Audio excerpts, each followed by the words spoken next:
Kenapa sih Kimetsu no Yaiba bisa seterkenal itu, sedangkan Fate atau Kara no Kyokai tidak? Padahal dibuat oleh studio yang sama dan kualitas visualnya gak jauh beda.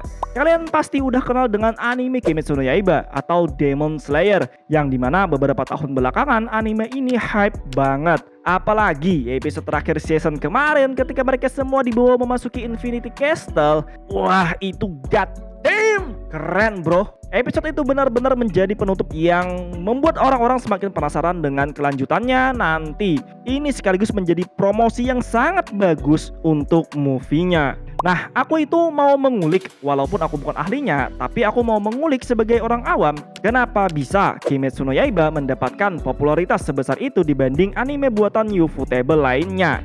Anime dengan kualitas visual sebagus Kimetsu no Yaiba bukan satu-satunya yang dibuat oleh Ufotable. Ada Kara no Kyokai, Fate Series, Touken Ranbu, God Eater, dan Tales of Zestiria. Itu semua memiliki kualitas visual yang mirip dengan Kimetsu no Yaiba. Tapi sayangnya, anime-anime yang aku sebutkan tadi tidak mendapatkan popularitas yang sama dengan Kimetsu no Yaiba. Kita bisa cek sendiri di media sosial, orang-orang akan lebih mengenal Kimetsu no Yaiba daripada Fate, apalagi Kara no Kyokai. Mungkin ada beberapa yang kenal dengan anime-anime tersebut, tapi kalau dibandingkan dengan orang yang mengenal Kimetsu no Yaiba, jumlahnya gak banyak-banyak amat. Sebelumnya, ada juga movie Fate Stay Night Heaven's Feel yang mengambil rute Sakura. Dari data Wikipedia dan IMDb, pendapatan box office Fate Stay Night nggak masuk 50 besar. Padahal movie-nya itu keren banget, tapi masuk 50 besar aja kagak. Lalu kita lihat berapa pendapatan box office Kimetsu no Yaiba The Movie Mugen Train. 500 juta USD. 500 juta US dollar, menjadikannya anime Jepang dengan pendapatan box office tertinggi melampaui Spirited Away. Dari data pendapatan ini kita bisa tahu bahwa popularitas Kimetsu no Yaiba jauh di atas Fate Stay Night Heaven's Feel. Menurutku yang menjadi senjata utama dari Kimetsu no Yaiba selain dari visualnya yang wah itu adalah plot dan ceritanya. Ya, kalian nggak salah dengar, plot dan ceritanya. Kalau dari visual, Ufotable itu udah konsisten dari dulu dengan kualitas mereka. Bahkan bisa dibilang mereka selalu mengalami peningkatan di setiap anime barunya. Jadi, visual tidak menjadi faktor satu-satunya kenapa Kimetsu no Yaiba bisa seterkenal itu. Faktor lainnya adalah plot dan ceritanya.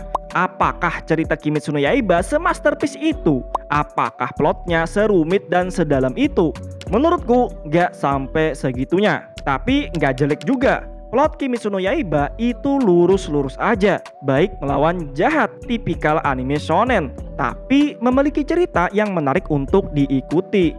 Plot dan cerita seperti inilah yang menjadikan Kimetsu no Yaiba bisa seterkenal itu, karena bisa menjangkau banyak kalangan, mulai dari wibu yang memang suka anime sampai kalangan normis. Plotnya itu mudah dicerna dan gampang dipahami oleh banyak orang. Orang-orang juga bisa menaruh simpati dan empati pada cerita yang disajikan. Sedangkan Fate Series, konflik ceritanya itu abu-abu dan lebih mengeksplor dilema batin karakternya.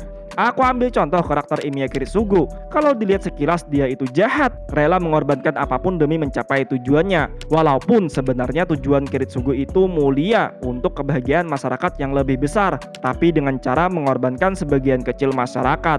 Penonton yang melihat cara Kiritsugu bisa jadi terbagi dua. Ada yang mendukung, ada juga yang menolak. Yang mendukung mengatakan pengorbanan yang dilakukan itu layak dengan hasilnya. Yang menolak mengatakan kalau semua orang itu punya hak untuk hidup. Tidak ada individu yang berhak menentukan mati hidupnya seseorang. Bahkan Kiritsugu sendiri dilema dengan cara yang ia lakukan dan merasa tersiksa. Lalu ada Emiya Shiro yang memiliki impian menjadi Seigi no Mikata, seorang pahlawan keadilan. Dengan idealisme ingin menyelamatkan semua manusia. Sungguh idealisme yang sangat mulia. Tapi di Fate Stay Night, idealisme itu dipertanyakan. Dia dihadapkan dengan kenyataan pahit bahwa idealismenya itu hanya akan membawa pada penderitaan tak berujung. Di rute yang berbeda, Shiro malah menyerah menjadi Seigi no Mikata. Dia lebih memilih rela melakukan apapun demi menyelamatkan satu orang. Ya itulah cerita yang ada di Fate Series. Semuanya itu abu-abu, gak ada konsep baik melawan jahat. Di perang Holy Grail itu sendiri nggak ada kebaikan melawan kejahatan. Mereka cuma berperang berdasarkan ambisi mereka masing-masing. Terlebih ada kesalahpahaman yang beredar kalau Fate series itu ribet, riweh, judulnya terlalu banyak, bingung nontonnya gimana. Karano Kyokai pun memiliki plot dan cerita mirip-mirip dengan Fate series, dalam dan kompleks. Nah, karena semua hal yang aku sebutkan di atas, Fate series dan Karano Kyokai tidak dapat menjangkau banyak kalangan. Tebakanku, rata-rata penonton dan penikmat Fate series dan Karano Kyokai memang fans dari Type Moon. Mungkin mereka udah ngikutin dari novel atau gamenya.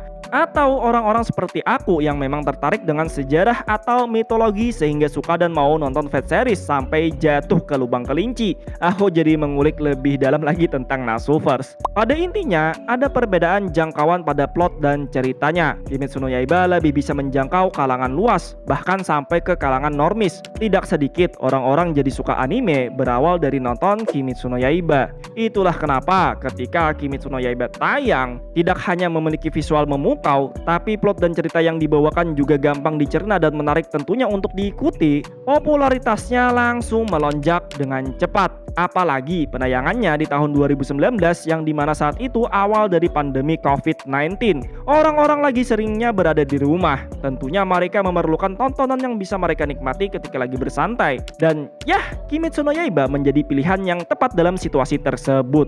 Oke, itulah analisis awamku kenapa Kimetsu no Yaiba lebih terkenal daripada anime buatan Ufotable lainnya. Padahal tidak ada perbedaan signifikan dalam kualitas visual. Sekali lagi aku ingatkan kalau ini cuma dari sudut pandangku sebagai orang awam. Kalau ada kekurangan atau kesalahan bisa koreksi di kolom komentar. Itu aja yepingnya. Menurut kalian sendiri bagaimana? Tulis pendapat kalian di kolom komentar. Jika kalian suka konten seperti ini jangan lupa like dan subscribe. Biar tidak ketinggalan update, kalian bisa ikuti sosial media @seputarotaku dan website seputarotaku.com. See you next time and goodbye.